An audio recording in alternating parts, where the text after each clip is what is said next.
Bien, bonjour à tous. Nous nous retrouvons aujourd'hui pour poursuivre notre chapitre de MC sur la justice. Vous avez normalement pour aujourd'hui déjà noté le titre de la leçon 1 dans votre cahier. Vous avez également noté le titre du 1.1, un exemple d'affaires, et vous avez dû normalement compléter cette affiche-là, cette activité sur le procès de Carmen Bois que nous allons donc corriger ensemble. Si jamais ça n'était pas fait, ces 3 fiches, vous allez les coller dans votre cahier à la suite de ce que vous avez écrit. Et, en ce qui concerne la correction, ce n'est pas parce que vous n'avez pas écrit exactement la même chose que moi que vous avez faux. Moi, je vais vous donner ici uniquement quelques petites indications de ce qu'il fallait faire, mais en revanche, je ne vais pas rédiger véritablement mes réponses. Ça, vous vous débrouillez pour le faire tout seul. En quatrième, on sait faire normalement. Donc, commençons.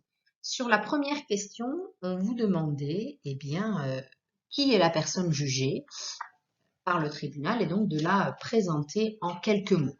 En quelques mots, c'est assez simple. Il s'agit donc de Carmen Bois, qui est une jeune femme de 23 ans, qui est donc accusée d'avoir tué son père, mais ça, on le reverra un petit peu plus tard. La deuxième question, vous demandez de réfléchir et d'essayer de trouver un petit peu à quel type de tribunal elle était conduite, parce qu'on le verra un peu plus tard aussi dans le cours. Il y a différents types de tribunaux en France en fonction du crime, du délit, de l'infraction que vous avez commise. Vous n'êtes pas orienté vers le même tribunal. Donc là, en l'occurrence, Carmen Bois a été conduite dans une cour d'assises. On verra un petit peu plus tard justement ce à quoi ça fait référence. La troisième question, elle vous invitait à vous pencher un petit peu sur la raison de ce jugement et quel était le nom officiel du chef d'accusation. Donc, chef d'accusation, ça veut dire, pour quelle raison est-ce qu'elle est là? Terme un peu officiel. Donc, pourquoi est-ce qu'elle est là? Bien, elle est là parce qu'elle est accusée de meurtre pour avoir tué son père. Et donc, l'appellation officielle de ce chef d'accusation, c'est homicide volontaire aggravé. Et on pourrait même rajouter surascendant, puisque son père est donc son ascendant. N'hésitez pas à mettre pause sur la vidéo pour pouvoir noter les réponses si jamais je vais trop vite.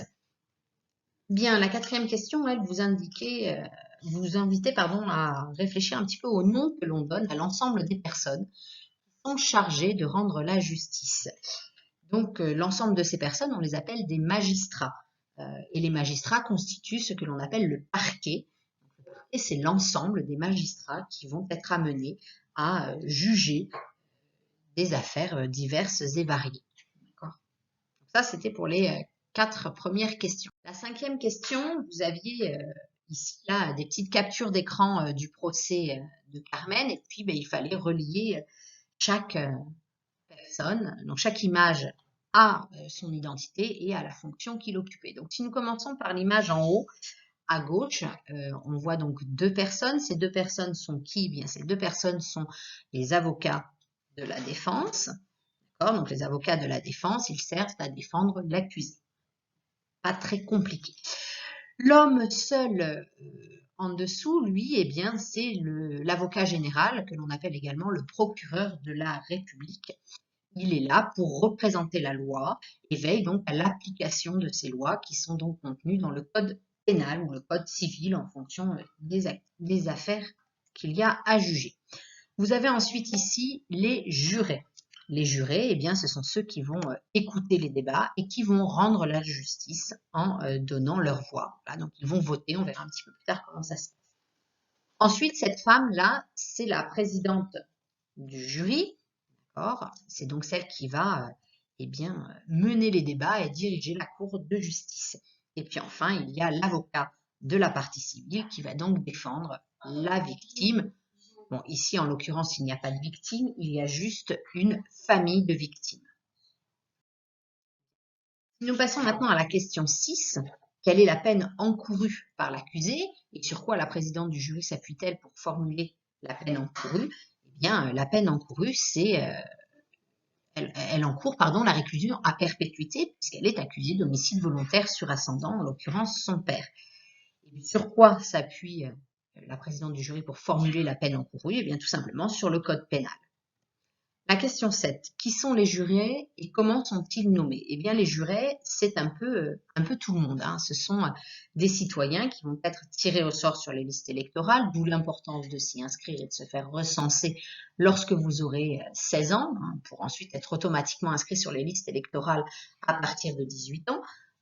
Vous serez ensuite potentiellement choisi pour être juré dans une affaire électorale. Et puis vous êtes ensuite nommé par la présidente du jury, qui aura un petit peu enquêté sur vous afin de vérifier que vous n'avez pas de lien avec la victime, pas de lien avec l'accusé, que vous n'avez pas de lien avec les avocats non plus, enfin voilà, que vous êtes bien le plus impartial possible afin de représenter ces yeux bandés de la justice. Question 8. Qui sont les différentes personnes intervenantes à la barre? Eh bien, les différentes personnes intervenantes à la barre sont bien tout d'abord les enquêteurs, hein, qui vont venir exposer les faits, exposer également le fruit de leurs investigations. Il y a des experts psychiatriques, des experts en balistique, des experts dans tous les domaines, des témoins, et puis les avocats de chaque partie. La question 9, vous invitez à vous poser la question de savoir pourquoi le rôle de ces personnes était-il majeur? Eh bien, il est majeur parce que ça va permettre d'aider les jurés qui ne sont pas des spécialistes à se faire une idée. Or, si vous deviez juger une affaire, ou si moi je devais la juger, ben voilà, je ne suis pas spécialiste du droit, je ne suis pas spécialiste en balistique, en poison, en psychologie, etc. Donc, j'aurais besoin d'avoir quelques informations afin de pouvoir prendre ma décision et rendre un verdict. Donc, toujours, faites pause si jamais ça va trop vite afin de noter les différents éléments si jamais vous ne les aviez pas. La question 10, elle, j'avais laissé un peu plus de place parce que voilà, vous deviez un peu rédiger. Donc moi, je ne vais pas rédiger, je vais juste vous donner quelques éléments d'explication. Vous voulez vraiment un paragraphe rédigé, eh bien vous m'envoyez un petit mail et puis je vous enverrai le corrigé. Mais je ne le mettrai pas automatiquement en ligne. Alors, le plus important, c'était donc de les replacer dans l'ordre chronologique. Donc en effet, ça commence par on a d'abord les débats, constitués donc de la parole des experts et des témoins qui vont venir donc exposer les faits pour expliquer un peu l'affaire à tout le monde. Ensuite, les avocats de la partie civile vont questionner l'accusé et établissent leurs demandes. Voilà, qu'est-ce qu'ils veulent? Est-ce qu'ils veulent une peine de prison? Est-ce qu'ils veulent une amende? Est-ce qu'ils veulent une indemnité? Enfin, voilà. Donc, ils vont exposer leurs demandes.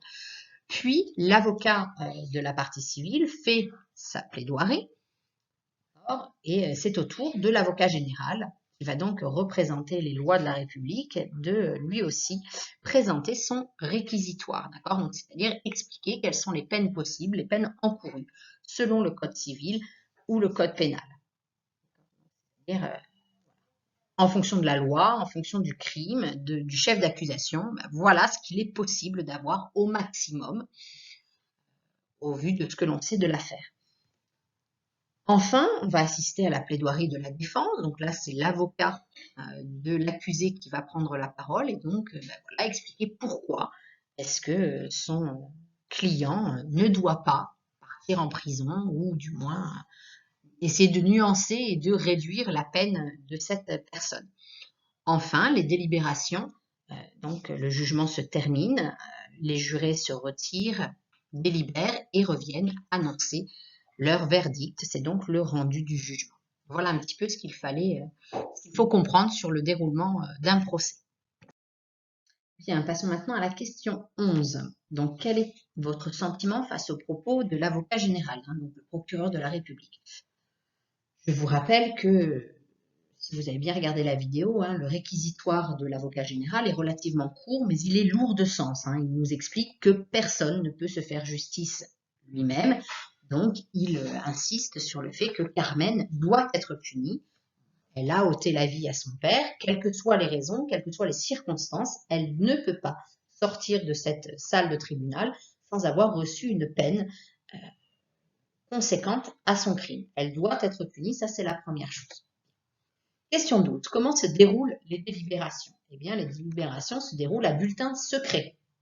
D'accord? Donc, chaque juré va se retrouver dans une salle, ils sont enfermés à huis clos, uniquement entre eux, et ils vont devoir bien délibérer, poser les questions, regarder s'ils ont tous bien compris, et puis ensuite passer au vote. Bulletin secret, donc coupable ou non coupable, il y ait une majorité ou l'unanimité en fonction des affaires et en fonction de ce que le président de jury aura demandé.